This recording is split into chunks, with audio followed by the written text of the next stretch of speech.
नमस्कार. कधी विचार केलाय पाणी कमी वापरायचं, खर्चही कमी करायचा, पण भाताचं उत्पादन मात्र नेहमीपेक्षा जास्त काढायचा? हे ऐकायला थोडं अशक्य वाटतं नाही का? पण आज आपण एका अशाच भन्नाट शेती पद्धतीबद्दल बोलणार आहोत जिचं नाव आहे SRT. हे विश्लेषण तुम्हाला दाखवून देईल की कमी संसाधनांमध्ये भात शेतीतून जास्तीत जास्त नफा कसा मिळवता येतो. तर आज आपण काय काय पाहणार आहोत? सगळ्यात आधी आपण पारंपरिक शेतीतल्या अडचणी समजून घेऊ. मग SRT पद्धतीची सोपी तत्त्व काय आहेत ते बघू आणि ती प्रत्यक्षात कशी वापरायची यावर सविस्तर बोलू. त्यात होणाऱ्या काही सामान्य चुका आणि त्या कशा टाळायच्या हेही पाहू. आणि सगळ्यात शेवटी यातून उत्पादन आणि नफा खरंच किती वाढतो याचे आकडेही बघणार आहोत. कोणतीही नवीन पद्धत का गरजेची आहे हे समजून घेण्यासाठी आपल्याला आधी जुन्या पद्धतीत काय अडचणी आहेत हे पाहावं लागेल. खरं तर पारंपरिक भात शेतीत आज अशा अनेक समस्या आहेत ज्या थेट आपल्या उत्पादनावर आणि नफ्यावर परिणाम करत आहेत. चला त्या समस्यांवर एक नजर टाकूया. आणि ह्या सगळ्या अडचणींमधून एकच मोठा प्रश्न आपल्यासमोर उभा राहतो, जो प्रत्येक शेतकऱ्याच्या मनात आहे. खर्च कमी करून आणि पाण्याची बचत करून भाताचं उत्पादन वाढवणं खरंच शक्य आहे का? SRT पद्धत याच मोठ्या प्रश्नाचं उत्तर देण्याचा एक धाडसी प्रयत्न आहे. जरा हे आकडे बघा. आपल्या पारंपरिक पद्धतीत एकरी 25 ते 30 किलो बियाणं लागतं, जे खूप जास्त आहे. शेतात सतत पाणी भरून ठेवावं लागतं, ज्यामुळे पाण्याचा अक्षरशः अपव्यय होतो. या सगळ्यामुळे बियाणं, पाणी, खतं यावरचा खर्च वाढतच जातो, पण उत्पादन मात्र 18 ते 22 क्विंटलवरच येऊन थांबतं. म्हणजे हे गणित आर्थिक आणि नैसर्गिक दोन्ही बाजूंनी तोट्याचं आहे. बरं, मग या सगळ्या समस्यांवर SRT पद्धत काय उत्तर देते? चला पाहूया. आणि लक्षात ठेवा, हा फक्त एक छोटासा बदल नाहीये, तर भात शेतीकडे बघण्याचा एक पूर्णपणे नवीन दृष्टिकोन आहे. SRT म्हणजे भात लागवडीची सुधारित पद्धत. याची सुरुवात झाली 1980च्या दशकात, थेट मादागास्करमध्ये. या पद्धतीचं मूळ वैशिष्ट्य हेच आहे की हे फक्त एक तंत्रज्ञान नाही, तर एक संपूर्ण व्यवस्थापन आहे. यामध्ये आपण रोपाच्या नैसर्गिक वाढीच्या क्षमतेचा पुरेपूर वापर करतो. SRTची सगळी जादू खरं तर या 5 सोप्या पण अत्यंत प्रभावी तत्वांमध्ये दडलेली आहे. एकदम कोवळी रोपं, एका जागी फक्त एकच रोप, 2 रोपांमध्ये भरपूर अंतर, आळीपाळीने पाणी देणं आणि माती नेहमी भुसभुशीत ठेवणं. ही 5ही तत्त्व एकत्र येतात आणि भाताच्या रोपासाठी इतकं उत्तम वातावरण तयार करतात की त्याची वाढ पाहून आपण थक्क होतो. आता हा फरक बघा, किती अविश्वसनीय आहे. बियाणं 25-30 किलोवरून थेट 5-8 किलोवर येतंय. सतत पाण्याऐवजी आळीपाळीने पाणी द्यायचं. आणि सगळ्यात महत्त्वाचं, उत्पादन 18-22 क्विंटलवरून थेट 25-35 क्विंटलपर्यंत जातंय. ही निव्वळ आकडेवारी नाही, ही या पद्धतीची ताकद आहे. चला, आता थिअरी खूप झाली. आता आपण प्रत्यक्ष कृतीकडे वळूया. पुढच्या काही स्लाइड्समध्ये आपण पाहणार आहोत की SRT पद्धत आपल्या शेतात नेमकी कशी राबवायची, अगदी पायरी-पायरीने. सुरुवात होते जमिनीच्या तयारीने. खोल नांगट, कुळवणी आणि भरपूर शेणखत हे महत्त्वाचं आहेच. पण SRTमध्ये सर्वात महत्त्वाची गोष्ट आहे जमिनीचं अचूक समतलीकरण. कारण जमीन जर थोडीही उंचसखल राहिली तर पाणी एकाच जागी साचून राहील आणि दुसरीकडे पोहोचणारच नाही.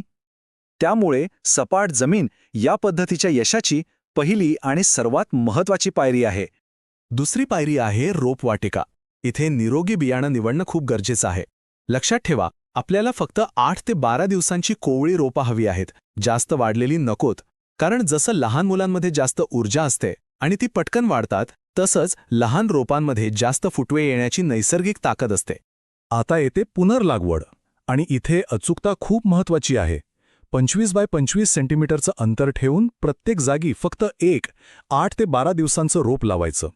सुरुवातीला हे अंतर खूप जास्त वाटेल आणि शेत एकदम रिकामं दिसेल.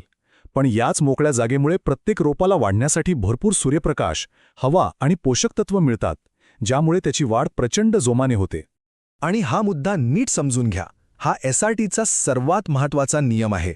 रोप उपटताना आणि लावताना त्याच्या मुळांभोवतीचा मातीचा गोळा अजिबात फुटता कामा नये.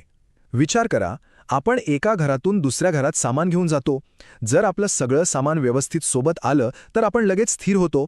तसंच या रोपाचं आहे. मातीचा गोळा सोबत राहिला की त्याला धक्का बसत नाही आणि ते नवीन जागी लगेच वाढायला सुरुवात करतं. SRT पद्धत वापरताना सुरुवातीला काही सामान्य चुका होऊ शकतात, पण काळजी करू नका. हा विभाग त्याच चुका कशा टाळायच्या यासाठीचा मार्गदर्शक आहे. विशेषतः पाणी, तण आणि खतांचं व्यवस्थापन कसं करायचं हे आपण आता समजून घेऊया. अनेक अनुभवी शेतकऱ्यांच्या मनात हा प्रश्न येतो आणि तो अगदी योग्य आहे.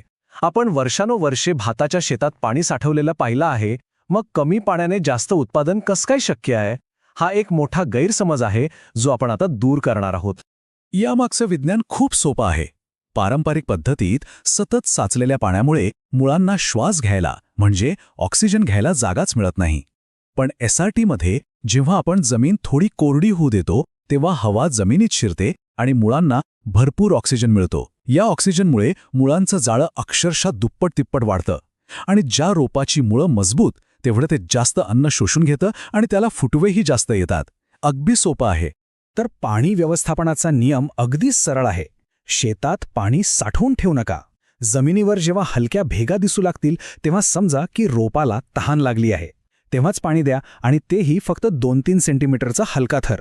एवढं केल्याने पाण्याची जवळपास 30 ते 40% बचत होते आणि रोपांची वाढ ही दुप्पट वेगाने होते.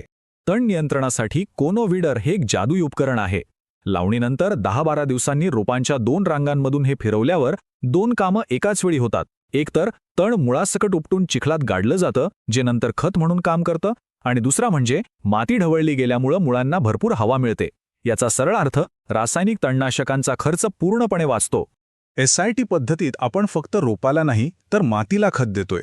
त्यामुळे सेंद्रिय खतांवर जसं की शेणखत आणि गांडूळ खत यावर जास्त भर द्या. युरियासारखं रासायनिक खत एकदम न टाकता 2-3 हफ्त्यांमध्ये विभागून द्या. यामुळे खताचा अपव्यय टळतो आणि रोपाला गरजेनुसार पोषण मिळतं, ज्यामुळे फुटव्यांची संख्या प्रचंड वाढते. चला, आता आपण सर्वात महत्त्वाच्या भागाकडे येऊया. तो म्हणजे उत्पादन आणि नफा.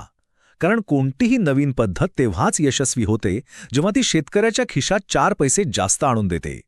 SRT पद्धत अवलंबल्याने उत्पादन आणि खर्चात काय फरक पडतो याचे आकडे आता आपण पाहू. हे आकडे शेतकऱ्यांच्या प्रत्यक्ष अनुभवातून आलेले आहेत आणि ते खरंच थक्क करणारे आहेत. जिथे पारंपरिक पद्धतीने आपल्याला जेमतेम 18 ते 22 क्विंटल उत्पादन मिळायचं, तिथे SRT पद्धतीचा योग्य वापर केल्यास तेच उत्पादन सहजपणे 28 ते 35 क्विंटलपर्यंत पोहोचतं. ही वाढ जवळपास 40 ते 50% आहे. कल्पना करा. आणि गंमत म्हणजे उत्पादन तर वाढतंय, पण त्याच वेळी आपला खर्चही कमी होतोय. सर्वात मोठी बचत होते बियांमध्ये, जवळपास 80%. त्यानंतर पाण्याची 30 ते 40% बचत होते. रासायनिक खतं आणि तणनाशकांचा वापर कमी झाल्याने तिथेही पैसे वाचतात. सुरुवातीला लागवडीसाठी मजूर जास्त लागतील असं वाटतं, पण एकदा सवय झाली की त्यातही कार्यक्षमता येते. अनेकांना वाटतं की ही पद्धत फक्त लहान शेतकऱ्यांसाठी आहे, पण तो एक मोठा गैरसमज आहे. हा तक्ता बघा. 1 एकरसाठी जे गणित आहे तेच 10 एकरसाठीही लागू होतं. त्यामुळे आपली शेती लहान असो व मोठी, खर्चात बचत आणि उत्पादनात वाढ ही निश्चित आहे. आणि हे आहे अंतिम सत्य. खर्च कमी आणि उत्पादन जास्त. याचा सरळ परिणाम म्हणजे आपल्या निव्वळ नफ्यात होणारी वाढ. अभ्यासानुसार शेतकऱ्यांच्या निव्वळ नफ्यात 20 ते 30% वाढ होऊ शकते. शेतीमध्ये एवढा नफा वाढणं ही एक मोठी क्रांतीच आहे. आता आपण आपल्या चर्चेच्या अंतिम टप्प्यात आलो आहोत. या विभागात आपण SRT पद्धतीचे केवळ फायदेच नाही, तर त्यातील काही व्यावहारिक अडचणी आणि मर्यादा यावरही एक संतुलित दृष्टिकोन ठेवणार आहोत. हे सगळं पाहिल्यावर अनेक प्रयोगशील शेतकरी आणि कृषीतज्ञ एकाच निष्कर्षावर येतात. ज्या वेगाने पाण्याची टंचाई वाढत आहे आणि शेतीचा खर्च वाढत आहे, त्या काळात SRT सारखी पद्धत ही केवळ एक पर्याय नाही, तर ती एक गरज बनली आहे. आता एक पाऊल मागे येऊया आणि प्रामाणिकपणे यातील आव्हानही पाहूया. हे मान्य करायलाच हवं की सुरुवातीला यात मेहनत जास्त आहे. शेतात आखणी करणं, एक रोप लावणं यात वेळ जातो. सर्व कामं अगदी वेळेवर करावी लागतात. थोडाही उशीर चालत नाही. आणि ही नाजूक कामं करण्यासाठी कुशल मजुरांची गरज असते, जे मिळवणं एक आव्हान असू शकतं. या गोष्टींची तयारी ठेवूनच या पद्धतीकडे वळलं पाहिजे. आणि याच प्रश्नासोबत आपण आजच्या चर्चेचा शेवट करूया. एकीकडे आहे पाण्याची कमतरता आणि वाढता खर्च. दुसरीकडे आहे SRT, जी कमीत कमी संसाधनांमध्ये जास्तीत जास्त उत्पादन देण्याचं वचन देते. तर विचार करा, ही पद्धत केवळ एक पर्याय आहे की आपल्या भात शेतीच्या उज्ज्वल भविष्यासाठी एक आवश्यक आणि अनिवार्य बदल आहे.